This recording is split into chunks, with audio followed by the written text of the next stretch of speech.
Breaking news చూస్తున్నాము. లదాఖ్ లో Gen Z batch రెచ్చిపోయారు. లదాఖ్ కు రాష్ట్ర హోదా కల్పించడంతో పాటు 6వ షెడ్యూల్లో చేర్చాలన్న డిమాండ్తో జెన్జీ బ్యాచ్ నిరసనలు వ్యక్తం చేశారు. లేహ్ నగరంలో ఆందోళనకారులు విధ్వంసం సృష్టించారు. కేంద్ర ప్రభుత్వం దిగి రావాలంటూ సెక్రటేరియట్ పై దాడి చేశారు. లేహ్లోని బీజేపీ ఆఫీసులను తగలబెట్టారు ఆందోళనకారులు. పోలీసులపై ఆందోళనకారులు రాళ్లు రువ్వారు. అయితే దీంట్లో 4 మృతి చెందగా 70 మందికి తీవ్రంగా గాయాలయ్యాయి. ప్రస్తుతం విజువల్స్ కూడా చూస్తూ ఉన్నాం మనము. లద్దాఖ్లో ఆందోళనకారులు రెచ్చిపోయారు. కేంద్ర పాలిత ప్రాంతమైన లద్దాఖ్కు రాష్ట్ర హోదా కల్పించడంతో పాటు 6వ షెడ్యూల్లో చేర్చాలన్న డిమాండ్లతో ప్రారంభించిన నిరసనలు హింసాత్మకంగా మారాయి. బుధవారం లేహ్ నగరంలో ఆందోళనకారులు విధ్వంసం సృష్టించారు. స్థానిక బీజేపీ కార్యాలయానికి నిప్పు పెట్టారు. పోలీసులతోనూ ఘర్షణకు దిగారు. వారిపై రాళ్లు రువ్వారు వీళ్ళంతా. దీంతో ఆందోళనకారులను చెదరగొట్టేందుకు పోలీసులు బాష్ప వాయువును ప్రయోగించారు.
అయితే వీళ్ళందరి మీద కూడా లాఠీ చార్జ్ ప్రయోగించారు. ఈ హింసాత్మక ఘటనలో 4 మరణించగా 22 మంది పోలీసులు సహా 70 మందికి పైగా గాయపడినట్లుగా అధికారులు తెలిపారు. నిరసనలు హింసగా మారడంతో కేంద్ర ప్రభుత్వం లేహ్లో ఆంక్షలు విధించింది. నిరసనలు ఎక్కువ మంది గుమిగూడడంపై కూడా తక్షణమే నిషేధం విధిస్తున్నట్లుగా ప్రకటించింది. జమ్మూ కాశ్మీర్కు ప్రత్యేక హోదా కల్పించే ఆర్టికల్ 370 ఎన్డీఏ ప్రభుత్వం 2019 ఆగస్టు 5న రద్దు చేసింది. ఆ రాష్ట్రాన్ని జమ్మూ కాశ్మీర్, లద్దాఖ్ కేంద్ర పాలిత ప్రాంతాలుగా విభజించింది. ఆ తర్వాత జమ్మూ కాశ్మీర్, లద్దాఖ్లకు రాష్ట్ర హోదా కల్పించాలన్న డిమాండ్లు వచ్చాయి. లద్దాఖ్ను రాజ్యాంగంలోని 6వ షెడ్యూల్ పరిధిలో చేర్చాలని స్థానికులు ఆందోళన చేస్తూ ఉన్నారు. ఈ డిమాండ్లతో పర్యావరణ ఉద్యమకారుడు సోనం వాంగ్చుక్ నేతృత్వంలో 15 మంది నిరాహార దీక్ష ప్రారంభించారు.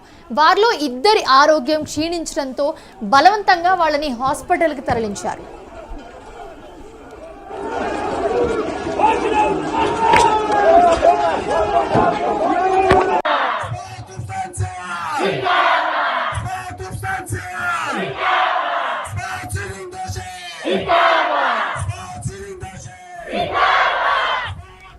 అయితే ఆందోళనలు తీవ్రం కావడంతో వాంగ్చుక్ మంగళవారం తన నిరసనను విరమించారు.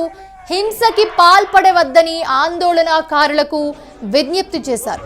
ఈ పరిణామాల నేపథ్యంలో లేహ్ అపెక్స్ బాడీ LABకి చెందిన యువజన విభాగం ఆందోళనలకు పిలుపునిచ్చింది. బుధవారం కొందరు నిరసనకారులు పోలీసులపైకి రాళ్లు విసరడంతో హింస మొదలైంది. నిరసనకారులు బీజేపీ కార్యాలయానికి, సెక్రటేరియట్ భవనానికి నిప్పు పెట్టారు. ప్రజల డిమాండ్లపై చర్చించేందుకు అక్టోబర్ 6న సమావేశానికి రావాలంటూ కేంద్రం లద్దాఖ్ ప్రతినిధులను ఆహ్వానించిన సమయంలో ఈ హింస చోటు చేసుకోవడం గమనార్హం. కాగా లద్దాఖ్లో హింసకు కారణం పర్యావరణ ఉద్యమకారుడు సోనం వాంగ్చుక్ అని కేంద్ర హోంశాఖ ఆరోపించింది. కేంద్ర ప్రభుత్వ ప్రత్యక్ష పాలనను లద్దాఖ్ ప్రజలు 3 ఏళ్లుగా నిరసిస్తూ ఉన్నారు. తమ భూమి, సంస్కృతి, వనరుల పరిరక్షణ కోసం రాజ్యాంగ భద్రత ఉండాలని డిమాండ్ చేస్తున్నారు.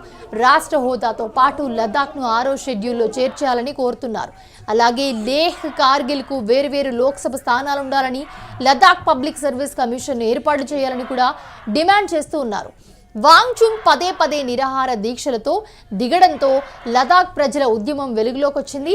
తాజాగా ఆయన ఈ నెల 10 నుంచి 35 రోజుల పాటు నిరాహార దీక్ష చేస్తారని ప్రకటించారు. కానీ ఆందోళనలు హింసాత్మకం కావడంతో మంగళవారం ఈ దీక్షను విరమించారు.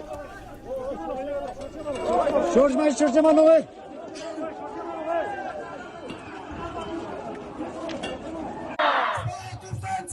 Sim.